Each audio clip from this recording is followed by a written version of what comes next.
Hello, Richard. Colin Dunlap, how are you? Good. Glasses on, glasses off, doing some reading here. How are you? I'm doing okay. You reading anything interesting that you can share or enlighten us at the end of this tragic season? Yes, I'm actually reading a lot of the national coverage on my phone and in different places. And I don't know, the free passes that the Steelers are getting. Like, the national coverage is always so much different than the local coverage. And It's true. I it's been 7 years since they won a playoff game. That's too long for the Steelers. So ask me the question. Uh, is retaining the coach and letting him stick around the right move? Well, you took a different approach, actually. I was taking a Mike Tomlin approach. Um, Well, yeah, that's who I okay. mean. Yeah, but you're putting it in the hands of the ownership. Right, I'm because coming from the Mike Tomlin side. You know, he told his players he's going to be here. My question to Mike Tomlin would be, what are your 5-year plans? Where do you want to be? Okay, you can't really answer that if it's in Mike Tomlin's hands. Then I think he has to really answer that question. Mike, where do you want to be 2 years from now? Because if you want to fulfill your contract with the Steelers, maybe, and then pick up a 2-year, and then after that you want to go into TV or broadcast, or do you want to continue to coach forever? To answer what I think is best for Mike Tomlin is you got to go now. If you want to continue coaching, you go now because, very simple, you have 25% of your 32 NFL teams are looking for a head coach. right, I don't know that you'll ever get that opportunity again. So, LA, we know he likes LA. We know his wife is in the fashion business. She likes LA. Who doesn't like LA? You keep going right down the line, and there's 7 great opportunities. Dallas is pretty sexy to me, also. Um, and I mean, such great opportunities for a guy like Mike. So, from Mike's perspective, if I'm thinking about it, these are the things I'm thinking because who knows what's going to be available when I'm done. And when am I done? 2 years, 5 years, right? Now, from the other side of that, I mean, there are teams. The Steelers have never fired a head coach, right? no, You're like going to say Bill Cowher was probably asked to no, go, like Buddy Parker and like back in the day. But yes, they've never really fired a head coach that and we and know. I don't see them doing that now. Um, do I agree with it? I mean, look, you have to be results oriented, right? Right, If you're not results oriented, then you start using things like our friend Bubba said yesterday about the Steelers. They get participation trophies for just showing up, and I think if that's the standard, because I'm tired of hearing the standard is the standard. Well, that's easy if you set the bar real low, but if the standard is the standard is high level, well, we're not hitting that high level. I will say this: I really admire. I heard Mike Tomlin's pregame interview on, I guess it was Sunday or Monday, right. and they asked him if there was special meaning to winning that game because of a six playoff games with no wins, and they asked him if that was a motivator to him and the team. And did you hear his answer? No, I did not. Okay, his answer was really good. Uh, he said, that is not their issue. That is not their story. That is my story. And basically, I just loved how he owned that. He said, that's my story. I had guys on this team that were in ninth grade in Yeah, 2016. I did hear that. I heard him say like Nick Herbig was in ninth Yeah. grade or whatever when Yes. all that happened. Yes. Yes, yes, yes, yes. Yes. Yeah. So I just thought that was really a true indicator of Mike Tomlin's character. He means that. Right? And it's actually also a pretty stupid question. So yeah, I mean, it's not the same team. Well, it's the Steelers culture. Well, it's not 1973. It's not Jack Lambert. It's everything's different. So there's just talk points between that and the ownership and him. What do you think? Would you let him go? Yes. And here's why. I think, well, actually, I give him a choice. You have to go, or you need to hire a highly skilled, and this takes commitment from the organization, a highly skilled offensive savant that is your lieutenant that you are essentially going to yield all offensive power to. That'll never happen. That'll never well, happen. It's not, then he can it's go. even silly. It's even silly that, not silly on you, but it would even be silly for someone to suggest that. That's never. It's just not in the character of the team. It's not in the character of Mike Tomlin, and it's really not effective leadership. Well, then their character is continuing to lose. You know, my wife, she's not a gigantic football fan. She watches the Steelers, whatever. She said something that really resonated with me when we were watching the whatever the last game was.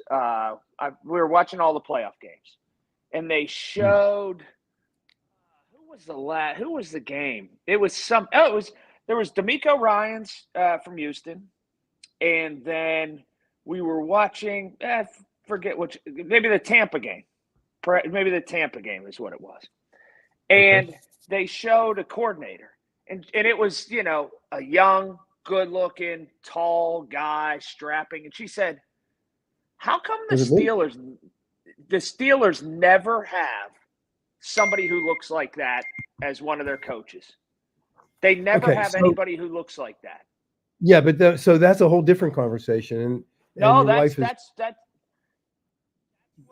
what the young. That's the conversation about. Well, see, I'm going to disagree with you. That's a conversation about who should replace him. Okay. No. If you bring in one of those men to run the offense, I'd be satisfied with that. No, we can't. That model doesn't work. That's never going to work. It works in Houston right now. Well, D'Amico's special, but his coordinator is also somebody I would look at hard to replace. So I mean, that is a different conversation in my mind. And what I'm looking for here is, that's what I'm looking for. So hold on. Where is it? I love some of these guys that are available right now. I really do. But remember this. 16 years ago, Mike Tomlin was that guy, right? He was 39. Right. He was that guy. And if you're going to make a change, I say we bring back that kind of guy. Like Bobby Slowick, to me, is the guy. He's the guy. Go ahead. That's exactly what I'm getting at, though. Yes, but we had that. So now it's time to redo that. It's not that the Steelers never have that. Terrell Austin's that, isn't he? He's almost 60. Terrell Austin? He's in his 50s. You know? I don't know. I didn't know he was that old. But he's so you know, and Slowick is great. Mike McDaniel, maybe, but not. He wouldn't be my first choice. Slowick would be my second choice. My first choice would be Lions offensive coordinator Ben Johnson. He'd be my first choice. This is, I guess, what I'm getting at. You had a chance to get Slowick 2-3 years ago. Now you're at the point where you've got to name him head coach if you're going to entice him to come here. Yes. Then you got to push Mike Tomlin aside. But why is D'Amico Ryans able to coexist with Bobby Slowick and nobody is able to coexist with Mike Tomlin here in that capacity? Well, I just think it's two different personas. I think, you know, Mike is hands-on. I don't think Mike would want. Of course, what do I know? I don't think Mike wants to hand over the reins. Because then I'm going to go on the other side, and the other side says all the same stuff. Well, we were 10-7. Well, we got to the playoffs. Well, we were exceedingly injured. I mean, more than most teams. We really were hampered by injuries. But that's the game, and that becomes the next man up strategy.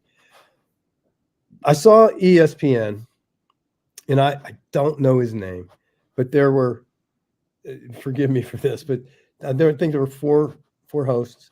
3 of them were pretty young guys, and then there was one older guy. Mm-hmm. And he said very soon. I wish I could remember his name, but and age has nothing to do with it, only for identification purposes.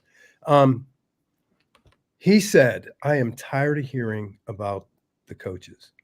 The players need to play the game, and until the players play the game, you cannot have a conversation about the head coach because." And I think he was speaking specifically about Dallas, because I mean, Dak implodes a lot. And so I agree with that. The play, and actually Cam Hayward said it. Right. Cam Hayward said the same thing. It falls to the players. I don't want to hear about locker room crap. I don't want to hear about, Najee. I think he poo-pooed whatever Najee said, but Najee said it twice now. So what is going on in the locker room? Is that just a frustrated ball player? I don't know. So I mean, there's just so much to talk about. Really, there is. But okay, so you'd replace him. Yes. And then who would your first choice be to replace him? Slowick or Kubiak. And Yeah. the Steelers are one of the strongest brands in the world in terms of a professional sports franchise. Yes. They're one of the most identifiable brands. They're one of the strongest brands. Money shouldn't be an object with bringing in a head coach. They can pay. And look, like I say all the time, it's not York High School. It's the Pittsburgh Steelers. They can go get what coach they want if they truly want to do that. And that's a really good point. Yeah. There's no holdup. And there's 32 of those jobs in the National Football League. It's still one of the top 5 or 10 most appetizing jobs in the National Football League, even if they've been terrible. They're the Pittsburgh Steelers. Absolutely. I would get my one prerequisite would be that it was a transformative and forward-thinking offensive mind, because that's seemingly what wins in football today. That's actually a good topic, because what I like about Ben Johnson, the description about Ben Johnson is that he's one of the NFL's sharpest minds. I like that. I really like that. And, defense, great. 100% the defensive side of the ball, but we need offense. We need offense to keep the defense off of the field. And when the defense does have to go out of the field, it needs to be, super strong. But I'm all about the offense. And then if you're all about the offense, boom, what do you do with the quarterback? You have some tough calls to make here. There's a lot of tough calls. Well, they've hamstrung themselves. They probably have to go into next season and have Kenny Pickett start the season and go from there. You're asking me? Yeah. I would, if I'm the general manager, I'd work a blockbuster trade and try to trade for Justin Fields. Okay, but then if Justin Fields is the real deal, why would they get rid of him? Because they want to move on from him. They're moving on from their coordinator. They're doing different things in Chicago. They don't want to pay. Why? He didn't really succeed there, did he? No, but there's been so much instability there. I think he can be, with the right coordinator and the right system and sort of a stable situation, I think he could be very good. And if he plays to his strengths and a dynamic receiver. Yeah, I mean, I can be convinced to go that way, but I would really be more convinced. I don't like the idea of bringing somebody in. Now, he's fairly new. Would this be his second year, third year? The third or fourth year. Yeah. So he's not really like Russell Wilson. I've heard people say Russell Wilson. Leave me at the door for that choice. I'm sorry. I think you could do worse than Mason Rudolph and throwing a bunch of money at him. I don't know. I think then I don't see that either. I think you need dynamic change. I really do. I think that's what you need. And the thing is, so you trade bait. Is Kenny Pickett trade bait? How can he be trade bait? 20 teams didn't think he was worth drafting. Right? No, let's get back to what the real issue is here. The real issue is the Pittsburgh Steelers, when they drafted Kenny Pickett as the first quarterback off the board in the first round, and took a first-round flyer on a quarterback that a lot of people had questions on. They simply needed him to be good. Or at the very least, they needed him to take a firm grasp of the offense and be that guy and not be bad. And if that didn't work, they were going to be up the creek. And that's where they are right now. Yeah, I'm not sure they see it that way though. Then they see it wrong. Yeah. Because they needed stability from him with that position. Even if he wasn't great, they needed him to be a franchise starter from the get-go and for 5 or 8 years. I don't disagree with that, but is it too soon to say whether he can be that guy or not? That is the greatest point you've ever brought up. And here's why. Is it too soon to say he could ever be that guy? Or is it too soon to just pull the ripcord and go in another direction? That's the decision the Steelers have. How long can you fiddle around and wait for that decision to happen or manifest itself before you say, we have abandoned ship? Yeah, I wouldn't do that. I wouldn't do that. And I think, listen, remember, Mike Tomlin says a lot. He watched this kid for 5 years at the facility. He watched him. So he knew what he was drafting. He sees something there. I don't think you give up on that yet. Well, then you need to go all eggs in his basket next year. I would have to do that. But then that brings up another scenario. And the reason is, sometimes, to start all over again. Now, he knows the system. He'd have a new offensive coordinator, hopefully. And I think that would give him a different opportunity. I think you'd be able to really look at him and see. But the thing that brings up then is Mason Rudolph is going to get an offer from other teams. Right. So if that's the case, if I'm Mason and I'm getting an offer from a team that wants me to be the starter, I'm taking that offer. I'm not going to stay. Oh, yeah, for sure. Okay, so now Trubisky's gone, Rudolph's gone. Who's your number 2 quarterback? You've got to go get him in free agency, or you've got to draft somebody in the middle rounds. But boy, as a backup with the rate of injuries that we have in this NFL, I mean, that second. But you can always go get somebody. Like they got Trace McSorley towards the end of the year. You can always go get an insurance policy. You can go get someone like that. Heck, you could get a Mason Rudolph that going into this year like they did, that shopped around, couldn't find a home, and they grabbed him. That you could do something like that. You could get, dare I say, Mitch Trubisky, who stunk, but you can get somebody on those at that level when you get closer to camp. Mitch Trubisky didn't stink when they got him. I don't understand what happened. He totally regressed in his time in Pittsburgh, which was very strange to me. But was that a system problem? I don't know what that problem was. I think he had a lot of frustration too. I don't know. I mean, remember, you are judging, not you personally, but we are judging Kenny Pickett on the worst offensive coordinator I've ever seen anywhere. Well, it's interesting that you say that, because I don't want to exonerate Mike Tomlin in that regard either. After a very non-exhaustive search, he's the one who decided on hiring Matt Canada and then bringing him back for another year.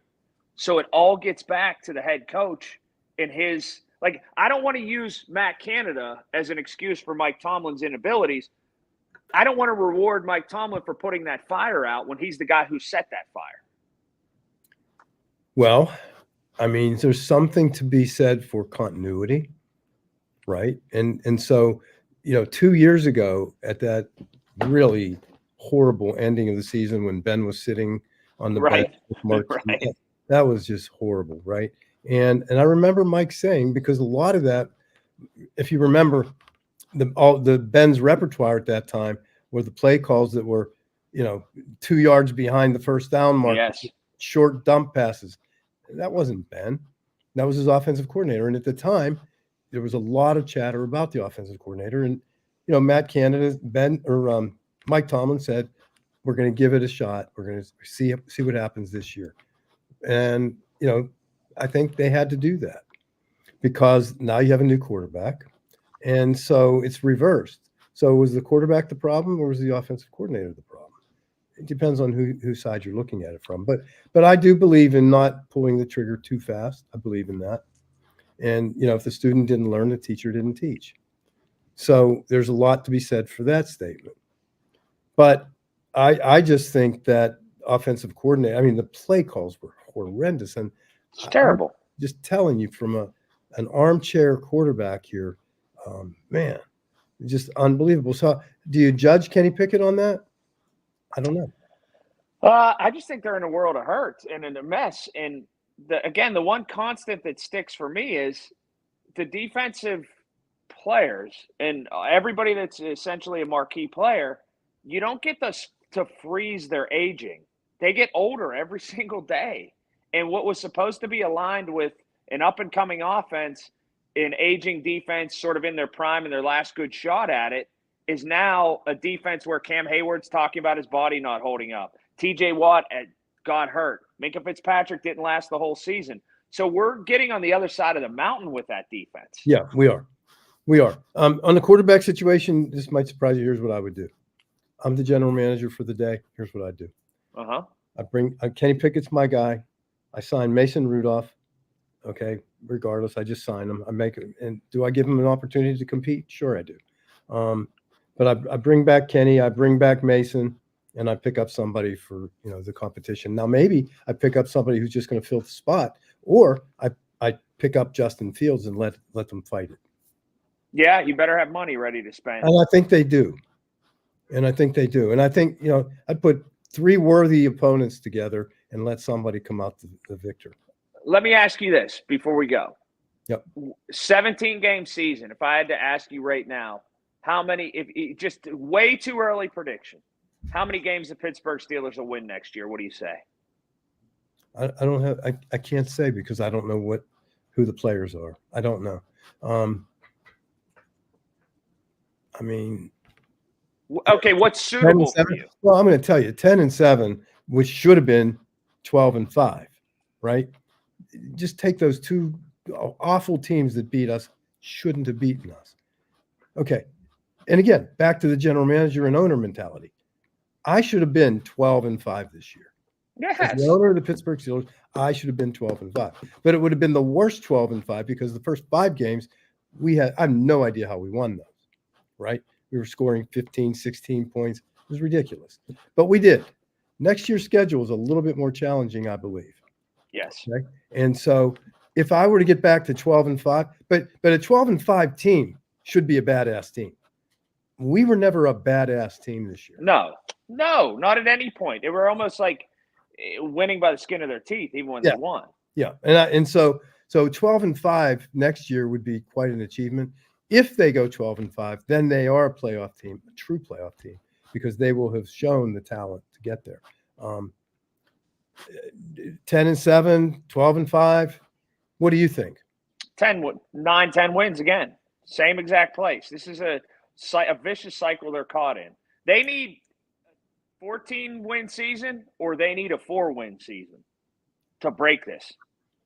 Yeah, something needs to happen. There's no question. I would really love to see. I'd love to see Mike go to Dallas if he goes anywhere. I really would. I love Dallas. I do. But I would only, if I'm Mike Tomlin again, just to come back around, I would only leave if I knew what my future I wanted it to be, and then I would leave. If it's 2 years, because here's what I would do if I were Mike Tomlin. I would stay with the Pittsburgh Steelers. I'd get my new contract, so that'll be 2 more years, right? Right.